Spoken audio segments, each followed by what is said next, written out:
فرزند زہرا یہ حالات برے ہیں۔ کاشانہ بصیرت ایک ایسا مکمل یوٹیوب چینل جس پر محروم بصارت کے لیے بالخصوص اور تمام افراد کے لیے بالعموم سینکڑوں کی تعداد میں اسلامی کتب دستیاب ہیں۔ لہذا گزارش ہے کہ آپ اپنی ذمہ داری نبھاتے ہوئے کاشانہ بصیرت کو سبسکرائب کرنے کے ساتھ ساتھ بیل آئیکن کو پریس کیجئے تاکہ آپ علم کے حصول کے ساتھ ساتھ مذہب اہل بیت کی اشاعت میں بھی اہم کردار ادا کرتے رہیں۔ کاشانہ بصیرت۔ فرزند زہرا یہ حالات برے ہیں۔ بسم اللہ الرحمن الرحیم۔ السلام علیکم۔ یہ کتاب آپ کے لیے کاشانہ بصیرت کی یوٹیوب چینل کی جانب سے ریکارڈ کی جا رہی ہے۔ نام کتاب زاد المبلغین ماہ رجب۔ اب ہم کتاب کا پارٹ نمبر 2 پڑھیں گے۔ شہادت حضرت امام علی ناقی ہادی علیہ السلام اور ان کی حیات طیبہ۔ نام علی بن محمد، نام پدر محمد بن علی، نام مادر بی بی سمانہ، تاریخ ولادت 15 ذی الحجہ 212 ہجری، تبریسی علام الورا طبعۃ الثالثات دارالکتب الاسلامیہ، صفحہ نمبر 355، شیخ مفید الارشاد قم مکتبہ بصیرتی، صفحہ نمبر 327۔ ایک اور روایت کے مطابق 2 رجب سن 212 ہجری کو واقع ہوئی ہے۔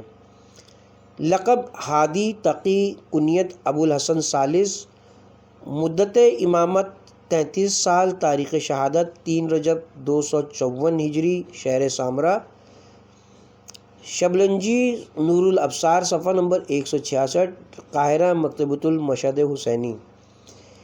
امام دہم حضرت امام علی بن محمد نقی ہادی علیہ السلام 15 ذی الحجہ سن 212 ہجری مدینہ منورہ میں پیدا ہوئے۔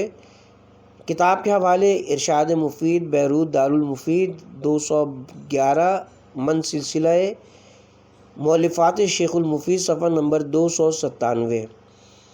آپ علیہ السلام کا نام علی رکھا گیا اور کنیت ابو الحسن۔ مناقب آل ابی طالب، ابن شہر آشوب، انتشارات ذوالقربہ، جلد نمبر 1، صفحہ نمبر 1379، جلد نمبر 4، صفحہ نمبر 432۔ اور آپ علیہ السلام کے مشہور ترین القاب النقی اور الہادی ہیں۔ کتاب کا حوالہ جلال العیون محمد باقر مجلسی، انتشارات علمیہ اسلامیہ، صفحہ نمبر 568۔ اور آپ علیہ السلام کو ابو الحسن ثالث اور فقیہ العسکری بھی کہا جاتا ہے۔ مناقب، صفحہ نمبر 432۔ جبکہ امیر المومنین علیہ السلام اور امام علی رضا علیہ السلام ابو الحسن اول اور ابو الحسن ثانی کہلاتے ہیں۔ آپ علیہ السلام کے والد حضرت امام محمد تقی الجواد علیہ السلام اور آپ کی والدہ ماجدہ کا نام سیدہ سمان المغربیہ ہے۔ ارشاد شیخ مفید، صفحہ نمبر 432۔ امام ہادی علیہ السلام عباسی بادشاہ موتیس کے ہاتھوں شہید ہوئے۔ شیخ مفید ارشاد، صفحہ نمبر 327۔ آپ علیہ السلام کی عمر ابھی 6 سال 5 مہینے تھی کہ ستمگر عباسی ملوکیت نے آپ کے والد کو ایام شباب میں ہی شہید کر دیا، اور آپ علیہ السلام نے بھی اپنے والد حضرت امام محمد تقی الجواد کی طرح چھوٹی عمر میں امامت کا عہدہ سنبھالا تھا۔ مناقب، صفحہ نمبر 433۔ اور آپ کی مدت امامت 33 سال ہے۔ مناقب، صفحہ نمبر 433۔ امام علی نقی ہادی علیہ السلام اپنی عمر کے آخری 10 برسوں کے دوران مسلسل متوکل عباسی کے ہاتھوں سامرا میں نظر بند رہے۔ مناقب، صفحہ نمبر 433۔ ارشاد، صفحہ نمبر 297۔ گو کہ سبط بن جوزی نے تذکرۃ الخواص میں لکھا ہے کہ امام علیہ السلام 20 سال اور 9 مہینے سامرا کی فوجی چھاؤنی میں نظر بند رہے۔ آپ کی شہادت بھی عباسی ملوکیت کے ہاتھوں رجب المرجب سن 254 ہجری کے ابتدائی ایام میں ہوئی۔ ارشاد، صفحہ نمبر 297۔ آپ علیہ السلام شہادت کے بعد سامرا میں اپنے گھر میں ہی سپرد خاک کیے گئے۔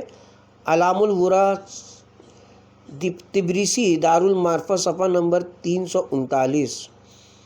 امام ہادی علیہ السلام اپنی حیات طیبہ کے دوران کئی عباسی بادشاہوں کے محاصر رہے، جن کے نام یہ ہیں: معتصم عباسی، واسق عباسی، متوکل عباسی، منتصر عباسی، مستعین عباسی اور معتز عباسی۔ مناقب صفحہ نمبر 433۔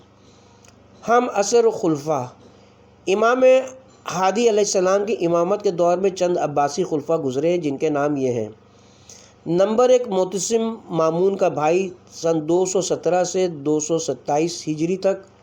نمبر 2 واسق معتصم کا بیٹا سن 227 ہجری سے 232 ہجری تک۔ نمبر 3 متوکل واسق کا بھائی سن 232 ہجری سے 248 ہجری تک۔ نمبر 4 منتصر متوکل کا بیٹا 6واں۔ نمبر 5 مستعین منتصر کا چچا زاد سن 248 سے 256 ہجری تک۔ نمبر 6 معتز متوکل کا دوسرا بیٹا سن 252 سے 255 ہجری تک۔ امام ہادی علیہ السلام آخری خلیفہ کے ہاتھوں شہید ہوئے اور اپنے گھر میں ہی مدفن ہیں۔ امام علی بن نقی علیہ السلام کی سال ولادت سن 212 ہجری اور شہادت 254 ہجری میں واقع ہونے کے بارے اتفاق ہے، لیکن آپ کی تاریخ ولادت اور شہادت میں اختلاف ہے۔ ولادت کو بعض مورخین نے 15 ذی الحجہ اور بعض نے 2 یا 5 رجب بتائی ہے۔ اسی طرح شہادت کو بعض 3 رجب مانتے ہیں، لیکن شیخ کلینی اور مسعودی نے 27 جمادی الثانی بیان کی ہے۔ واقع الایام صفحہ نمبر 282۔ البتہ رجب میں امام ہادی علیہ السلام کی پیدائش کی قوی احتمال اور دعائے مقدسہ ناہیہ کا جملہ ہے، جس میں امام علیہ السلام فرماتے ہیں: آپ کا نام گرامی علی اور لقب ہادی، نقی، نجیب، مرتضیٰ، ناصر، عالم، امین، متمم، منتخب اور طیب ہے۔ البتہ ہادی اور نقی معروف ترین القاب میں سے ہیں۔ حضرت کی کنیت ابو الحسن ہے اور یہ کنیت 4 اماموں یعنی امام علی ابن ابی طالب، امام موسیٰ ابن جعفر، امام رضا علیہ السلام کے لیے استعمال ہوا ہے۔ فقط ابو الحسن صرف امام علی بن ابی طالب علیہ السلام کے لیے اور امام موسیٰ بن جعفر علیہ السلام کو ابو الحسن اول، امام رضا علیہ السلام کو ابو الحسن ثانی اور امام علی نقی علیہ السلام کو ابو الحسن ثالث کہا جاتا ہے۔ امام علی نقی الہادی کی ولادت مدینہ منورہ کے قریب ایک گاؤں بنام سریہ میں ہوئی، جسے امام موسیٰ کاظم علیہ السلام نے آباد کیا اور کئی سالوں تک آپ کی اولاد کا وطن رہا تھا۔ حضرت امام علی نقی علیہ السلام جو کہ ہادی اور نقی کے لقب سے معروف ہے، 3 رجب اور دوسری قول کے مطابق 25 جمادی الثانی کو سامرہ میں شہید کیے گئے۔ حضرت امام علی نقی علیہ السلام کو دور امامت عباسی خلفاء معتصم، واسق، متوکل، منتصر، مستعین اور معتز کے ہمعصر تھے۔ حضرت امام علی نقی علیہ السلام کے ساتھ عباسی خلفاء کا سلوک مختلف تھا۔ بعض نے امام کے ساتھ اچھا سلوک کیا تو کسی نے حسب معمول برا۔ البتہ سب کے سب خلافت کو غصب کرنے اور امامت کو چھیننے میں متفق اور ہم عقیدہ تھے، جن میں سے متوکل عباسی اہل بیت کی نسبت دشمنی رکھنے میں زیادہ مشہور تھا اور اس نے خاندان رسالت کو آزار و اذیت پہنچانے میں کوئی کسر باقی نہیں چھوڑی تھی، یہاں تک کہ اماموں کی قبروں کو مسمار کیا، خاص طور پر قبر مطہر سید الشہداء حضرت امام حسین علیہ السلام اور اس کے اطراف کے تمام گھروں کو مسمار کر کے اور وہاں کھیتی باڑی کرنے کا حکم دیا۔ متوکل نے حضرت امام علی نقی علیہ السلام کو سن 243 ہجری میں مدینہ منورہ سے سامرہ بلایا۔ عباسی خلفاء میں سے صرف منتصر عبداللہ نے اپنے مختصر دور خلافت میں خاندانی امامت اور رسالت کے ساتھ قدر نیک سلوک کیا۔ حضرت امام علی نقی علیہ السلام کو سامرہ عباسیوں کے دارالخلافہ میں 11 سال ایک فوجی چھاؤنی میں قید رکھا۔ اس دوران مکمل طور پر لوگوں کو اپنے امام کے ملاقات سے محروم رکھا گیا۔ آخرکار 3 رجب اور دوسری روایت کے مطابق 25 جمادی الثانی سن 254 ہجری کو معتز عباسی خلیفہ نے اپنے بھائی معتمد عباسی کے ہاتھوں زہر دے کر آپ کو شہید کر دیا۔ امام ہادی علیہ السلام کے دور میں سیاسی اور اجتماعی حالات۔ عباسی خلافت کا دور چند خصوصیات کی بنا پر دوسرے ادوار سے مختلف تھا، لہٰذا بطور اختصار ان خصوصیات کو بیان کیا جا رہا ہے۔ نمبر 1، خلافت کی عظمت اور اس کا زوال۔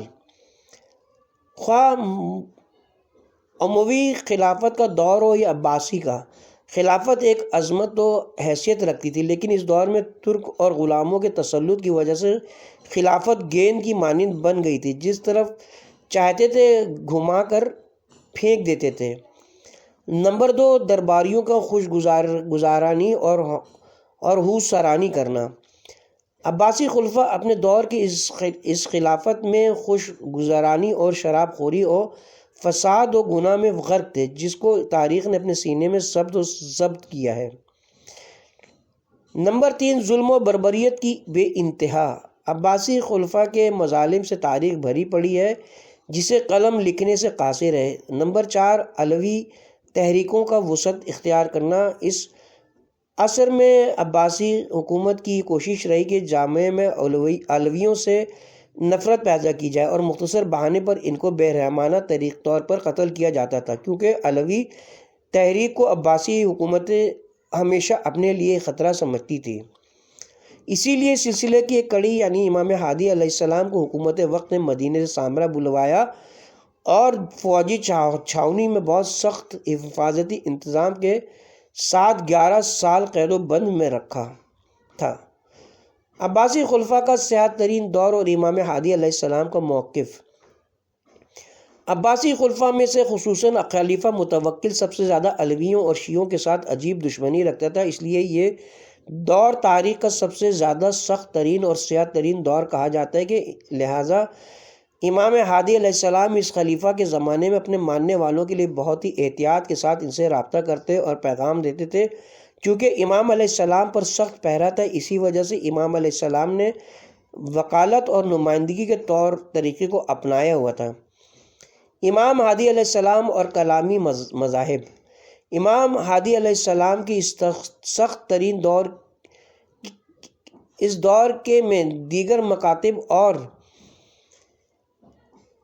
مذاہب کے ماننے والے اپنے عروج پر تھے اور باطل عقائد و نظریات مثلا جبر و تفویض، خلق قرآن و غیر جامع اسلامی اور شیعوں کے محافل میں نفوذ کر کے امام علیہ السلام کی ہدایت و رہبری کی ضرورت کو دو چنداں کر دیا تھا، اور بہت سے مناظر ان موضوعات پر روشن گواہ ہیں۔ امام ہادی علیہ السلام کی تعلیمات میں غور و فکر۔ امام ہادی علیہ السلام نے شیعوں کی امامت کو اس وقت قبول کیا کہ جس وقت حکومت کی طرف سے شیعوں پر دباؤ اور پریشانیاں حد سے زیادہ تھیں۔ کتاب کا حوالہ دائرۃ المعارف فقہ مقارین جلد نمبر 1 صفحہ نمبر 104۔ اسی طرح ثقافتی اور تبلیغی کام انجام دینے میں آپ آزاد نہیں تھے، لیکن آپ نے اسی ماحول میں اعتقادی اعتراض کے باوجود بھی اعتراضی جوابات بھی دیے۔ لیکن آپ نے اسی ماحول میں اعتقادی اعتراض کے جوابات بھی دیے، حدیثی اور فقہی میدان میں کام انجام دیا اور بہت سے شاگردوں کی تربیت فرمائی۔ فقہی مشکلات کا حل اور سوالات کے جوابات آپ کے علم و دانش پر بہترین گواہ ہیں۔ عیسائی زناکار جو کہ حد جاری ہونے سے پہلے مسلمان ہو گیا تھا کے متعلق امام ہادی علیہ السلام کا فقہی فتویٰ اور یحییٰ بن اقسم اور دوسرے درباری فقہا کے نظریات کی مخالفت میں امام ہادی علیہ السلام کا فتویٰ بہت اہم ہے۔ وسائل الشیعہ جلد نمبر 18 صفحہ نمبر 408، ابواب حد الزنا باب نمبر 36۔ اسی طرح متوکل کی نظر اور اس کو انجام دینے میں اختلافات اور پھر امام ہادی علیہ السلام کو مشکل کو حل کرنا ایک دوسری مثال ہے۔ کتاب کا حوالہ تذکرۃ الخواص صفحہ نمبر 360، دائرۃ المعارف فقہ مقارن جلد نمبر 1 صفحہ نمبر 104۔ لہٰذا امام ہادی علیہ السلام کے برجستہ شاگردوں میں ایوب بن نوح، عثمان بن سعید حوازی اور عبدالعظیم حسنی کا نام لیا جا سکتا ہے۔ ان میں سے بعض اصحاب کی علمی اور فقہی کتابیں بھی موجود ہیں۔ دائرۃ المعارف فقہ مقارن جلد نمبر 1 صفحہ نمبر 107۔ امام ہادی علیہ السلام کی نظر میں دنیا کی حقیقت، دنیا آخرت کا تجارت خانہ ہے۔ امام ہادی علیہ السلام نے دنیا کی حقیقت کو ایک بازار کے عنوان سے بیان کیا جس میں کچھ لوگ فائدہ اٹھاتے ہیں اور کچھ لوگ نقصان اٹھاتے ہیں۔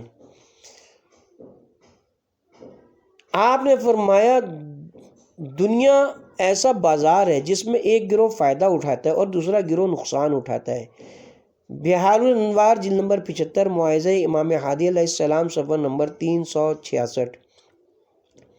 امام ہادی علیہ السلام کے اس نورانی کلام کی تفسیر میں آیت اللہ مکارم شیرازی نے لکھا ہے کہ امام علی نقی علیہ السلام کی یہ روایت بتاتی ہے کہ دنیا کی طرف فقط ایک آخری ہدف کے عنوان سے نہیں دیکھنا چاہیے، بلکہ یہ ایسا وسیلہ ہے جس میں عمل صالح انجام دینے کے بعد آخرت کو حاصل کیا جا سکتا ہے۔ پیام امام امیر المومنین علیہ السلام جلد نمبر 2 صفحہ نمبر 185۔ امام علیہ السلام کی اس کلام کی تفسیر میں وہ پھر لکھتے ہیں کہ یہ دنیا انسان کا اصلی وطن نہیں ہے اور نہ ہی ہمیشہ رہنے کی جگہ ہے، بلکہ ایک بہت بڑا تجارت خانہ ہے جس میں انسان اپنی عمر، طاقت فکری اور عملی کاموں کے عظیم سرمایہ کو لگانے کے بعد آخرت کی ابدی زندگی کو حاصل کر سکتا ہے۔ 150 درس زندگی فارسی صفحہ نمبر 78۔ پھر وہ یہ بھی لکھتے ہیں کہ جو لوگ بہت زیادہ کارکردگی انجام دیتے ہیں اور بہت زیادہ ہوشیار اور آگاہ ہیں، وہ اس تجارت خانے کے فنون سے باخبر ہیں۔ وہ ایک لمحے کے لیے آرام سے نہیں بیٹھتے اور ہمیشہ اس کوشش میں رہیں کہ اس سرمایہ کے ذریعے اپنے لیے اور اپنے معاشرے کے لیے بہترین زندگی کا انتخاب کر لیں۔ دنیا انتخاب اور مشکلات کا گھر ہے اور آخرت ہمیشہ رہنے کا گھر ہے۔ اگر دنیا کو آخرت کی کھیتی، بازار اور یونیورسٹی سمجھیں تو زیادہ سے زیادہ صحیح و کوشش کریں گے، ورنہ مادیوں کی طرح بیکار زندگی بسر کریں گے۔ مادی اور توحیدی نظریات کو الگ الگ کرتے ہوئے فرمایا پاک و پاکیزہ زندگی بسر کرنے کے لیے ہم کچھ خرچ کرنا پڑے گا اور بغیر خرچ کیے ہوئے اس تک نہیں پہنچ سکتے۔ 150 درس زندگی فارسی صفحہ نمبر 78۔ دنیا میں ایک بڑے نقصان سے بچنے کے لیے خداوند پر توکل و اعتماد کرنا ضروری ہے۔ آیت اللہ مکارم شیرازی نے امام ہادی علیہ السلام کے کلام کی تفسیر کرتے ہوئے خطرہ اور نقصان بچنے کے لیے سورہ عصر کو متوجہ اور متنبہ کرنے والے کے عنوان سے پیش کیا اور فرمایا ایک بزرگ نے کہا کہ میں نے اس سورہ عصر کے معنی برف بیچنے والے مردے سیکھے ہیں۔ وہ آواز لگاتا ہوا کہہ رہا تھا، اس شخص پر رحم کرو جس کا سرمایہ پانی بن کر بہہ رہا ہے، اس شخص پر رحم کرو جس کا سرمایہ پگھل رہا ہے۔ میں نے اپنے آپ سے کہا ان الانسان لفی خسر، سورہ عصر آیت نمبر 2 کے معنی یہ ہیں زمانہ اس کے اوپر سے گزر جاتا ہے اور اس کی عمر ختم ہو جاتی ہے اور اسے کوئی ثواب حاصل نہیں ہوتا اور وہ بہت ہی نقصان اٹھانے والا ہے۔ تفسیر فخر رازی جلد نمبر 32 صفحہ نمبر 85، تفسیر نمونہ جلد نمبر 27 صفحہ نمبر 296۔ لہٰذا اس عظیم خسران سے بچنے کے لیے صرف ایک راستہ باقی رہ جاتا ہے جس کے متعلق خداوند فرماتا ہے کہ وہ لوگ گھاٹے اور نقصان میں نہیں ہیں جو ایمان لائے اور اعمال صالحہ انجام دیتے ہیں اور ایک دوسرے کو حق اور صحیح کام کرنے کی نصیحت کرتے ہیں اور ایک دوسرے کو صبر و استقامت کی نصیحت کرتے ہیں۔ الا الذین آمنوا وعملوا الصالحات وتواصوا بالحق وتواصوا بالصبر، سورہ عصر آیت نمبر 3، تفسیر نمونہ جلد نمبر 27 صفحہ نمبر 296۔ دوسرے لفظوں میں یہ کہا جائے کہ جو چیز اس عظیم نقصان کو روک سکتی ہے اور اس کو عظیم فائدے میں تبدیل کر سکتی ہے وہ یہ ہے کہ اس کے مقابلے میں گراں قدر اور قیمتی سرمایہ کو حاصل کر لیں۔ تفسیر نمونہ جلد نمبر 27 صفحہ نمبر 297۔ یقیناً انسان اگر ایک سانس بھی لیتا ہے تو وہ موت سے نزدیک ہوتا چلا جاتا ہے۔ اس بنا پر انسان کا جب ایک مرتبہ دل دھڑکتا ہے تو اس کی عمر کا ایک قدم کم ہو جاتا ہے۔ لہٰذا اس عظیم نقصان کے سامنے ایسے کام کرنا چاہیے تاکہ خالی جگہ پر ہو جائے۔ تفسیر نمونہ جلد نمبر 27 صفحہ نمبر 297۔ گویا آیت اللہ مکارم شیرازی نے دنیا میں انسان کی زندگی اور عمر کو اس طرح تقسیم کیا ہے کہ نمبر 1، بہت سے لوگ اپنی زندگی اور عمر کے نفیس سرمایہ کے مقابلے میں بہت کم مال یا بہت حقیر اور چھوٹا سا گھر حاصل کر لیتے ہیں۔ نمبر 2، بہت سے لوگ کسی عہدہ و مقام کو حاصل کرنے کے لیے اس پورے سرمایہ کو ختم کر دیتے ہیں۔ نمبر 3، بہت سے اس سرمایہ کو عیش و نوش اور مادی لذات کے مقابلے میں کھو دیتے ہیں۔ نمبر 4، یقیناً اس عظیم سرمایہ کی ان میں سے ایک بھی قیمت نہیں ہے، اس کی کم قیمت صرف اور صرف خدا کی مرضی اور اس سے تقرب حاصل کرنا ہے، اور یہی وجہ ہے کہ قیامت کا ایک نام یوم التغابین ہے، جیسا کہ سورہ تغابن کی آیت نمبر 9 میں ذکر ہوا ہے، ذالک الیوم التغابن، اس دن معلوم ہوگا کہ کون مغبون ہوا ہے اور کس نے نقصان اٹھایا ہے۔ تفسیر نمونہ جلد نمبر 27 صفحہ نمبر 298۔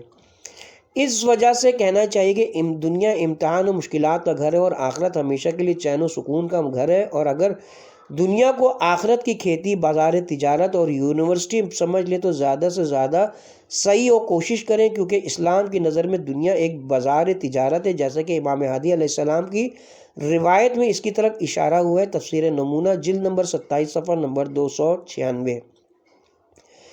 تہذیب نفس میں خود شناسی بہترین قانون ہے۔ آیت اللہ مکارم نے امام ہادی علیہ السلام کی تعلیمات کو بیان کرتے ہوئے فرمایا کہ جیسا کہ تہذیب نفس اور اخلاقی مسائل میں خود شناسی بنیادی ترین مسئلہ ہے، اپنی قدر و منزلت سے جاہل ہونا دوسری چیزوں اور خداوند سے دوری کا سبب ہے۔ لہٰذا ایک حدیث میں امام ہادی علیہ السلام نے فرمایا ہے کہ جس کی نظر میں اپنی کوئی قدر و قیمت نہ ہو، اس کے شر سے محفوظ نہیں رہ سکتا۔ تحفۃ العقول صفحہ نمبر 362، اخلاق در قرآن جلد نمبر 1 صفحہ نمبر 326۔ امام ہادی علیہ السلام کی اس روایت کے مضمون سے اچھی طرح استفادہ کیا جا سکتا ہے کہ فضائل اخلاقی اور معنوی تکامل کی اصلی پرورش کی بنیاد خود شناسی اور معرفت النفس ہے، اور جب تک انسان اس دشوار مرحلے کو انجام نہیں دے گا، اس وقت تک معنوی مقام تک نہیں پہنچ سکتا۔ یہی وجہ کہ اخلاق کے بزرگ علماء نے اس بات پر بہت زیادہ تاکید کی ہے کہ اس راستے پر گامزن ہونے والے اپنے آپ کو پہچانیں اور اس اہم مسئلے سے غافل اخلاق در قرآن اور اس اہم مسئلے سے غافل نہ ہو۔ کتاب کا حوالہ ہے اخلاق در قرآن جلد نمبر 1 صفحہ نمبر 326۔ حقیقت میں فساد اور بدکاری کو روکنے والا سب سے اہم سبب شخصیت یا کم از کم اپنی شخصیت کا احساس ہے۔ جن لوگوں کی کوئی حیثیت ہے یا وہ اپنے لیے کسی شخصیت کے قائل ہیں، چاہے دوسروں کی نظر میں ان کی کوئی شخصیت نہ ہو، اپنی شخصیت اور حیثیت کو باقی رکھنے کے لیے بہت سے برے اور غلط کاموں سے پرہیز کرتے ہیں، لیکن جیسے ہی ان کو یہ احساس ہو جاتا ہے کہ ان کی نہ کوئی عزت ہے، نہ احترام اور کوئی شخصیت ہے، وہ کسی کی پرواہ نہیں کرتے۔ لہٰذا امام ہادی علیہ السلام نے فرمایا کہ ایسے افراد سے دور رہنا چاہیے۔ 150 درس زندگی فارسی صفحہ نمبر 142۔ خود سازی جہاد اکبر کو ایجاد کرنے کا وسیلہ۔ آیت اللہ مکارم شیرازی امام ہادی علیہ السلام کی روایت کی تفسیر میں جہاد اکبر کو بہت ہی ضروری سمجھتے ہیں اور فرماتے ہیں کہ ہم جانتے ہیں کہ ہوائے نفس جو کہ گناہوں کا اصلی سرچشمہ ہے، اس سے مقابلہ کرنے کو اسلام میں جہاد اکبر کے نام سے بیان کیا ہے، اور اس سے مقابلہ کرنا بہت سخت ہے، لیکن اہم اور سخت دشمن سے مقابلہ کرنا آسان ہے، کیونکہ یہ جہاد خود سازی کا وسیلہ ہے، اور جب تک خود سازی نہ ہو کامیابی نہیں مل سکتی، کیونکہ کمزوریوں کے مقابلے میں انسان کو شکست ہوتی ہے۔ 150 درس زندگی فارسی صفحہ نمبر 143۔ ادیان آسمانی اور جوامع بشری میں ایک اہم مسئلہ قیمتی نظام ہے۔ عالم مادہ اور عالم معنویت میں ہر چیز کی قیمت ہے، کچھ امور قیمتی اور کچھ بے قیمت ہے، اور فطری سی بات ہے کہ اگر انسان کس چیز کو کم قیمت تشخیص دے بہت ہی آسانی سے اس کو کھو بیٹھتا ہے، اور اگر اس کو قیمتی قرار دے تو آسانی سے اس کو نہیں جانے دیتا۔ مثال کے طور پر ایک قیمتی گوہر بچے کو دے دیا جائے تو وہ اس سے کھیلنے کا کام لے گا، اور اس کی نظر میں اس کی کوئی اہمیت نہیں ہے، اور بہت ہی آسانی سے وہ اس کو کھو دیتا ہے۔ مشکات ہدایت صفحہ نمبر 71۔ انسان کی شخصیت بھی یہی ہے، اگر اس کی قیمت کے قائل ہو جائے تو آسانی سے نہیں بچ سکتے۔ قرآن کریم نے اس سلسلے میں فرمایا ہے کہ عالم ہستی میں خداوند کی ذات کے بعد سب سے گراں قدر چیز انسان ہے، اور اس کی دلیل یہ کہ تمام چیزیں اسی کے لیے خلق ہوئی ہیں۔ میں نے تمام چیزوں کو تیرے لیے خلق کیا اور میں نے تجھے اپنے لیے خلق کیا ہے، جواہر السنہ صفحہ نمبر 361۔ اور اس خدا کی بہترین مخلوق فرشتوں نے انسان کو سجدہ کیا، سورہ حجر آیت نمبر 30۔ یہاں سے انسان کی اہمیت اور قیمت واضح ہو جاتی ہے۔ اس کے علاوہ تمام اشیاء انسان کے لیے مسخر ہو گئی ہیں، یعنی وہ سب انسان کے لیے کام کرتی ہیں، جو کہ انسان کے مقام و مرتبے کو واضح کرتی ہیں۔ اب ہمیں اپنے گوہر نفس کو پہچان لینا چاہیے اور اس کو جلد ختم ہونے والی شہوتوں اور دنیا کے بے قدر و قیمت عہدہ و مقام کے مقابلے میں نہیں بیچنا چاہیے، کیونکہ اگر ہم اپنی اہمیت کو نہیں پہچانیں گے تو اپنی شخصیت کو بیچ دیں گے۔ اور ایسے انسان کے شر سے بچنا چاہیے، کیونکہ وہ بہت کم پیسے کے مقابلے میں انسان کو قتل کر دیتا ہے، کیونکہ وہ اپنی اہمیت اور قیمت کا قائل نہیں ہے۔ مشکات ہدایت صفحہ نمبر 72-73۔ اس کے ساتھ ہی اب ہم یہاں پہ کتاب کے پارٹ نمبر 2 کا اختتام کرتے ہیں۔ امام ہادی علیہ السلام کی تعلیمات میں شکر نعمت کی حقیقت سے پارٹ نمبر 3 کا آغاز کریں گے۔ امام ہادی علیہ السلام کی سیرت کا سلسلہ بھی جاری ہے۔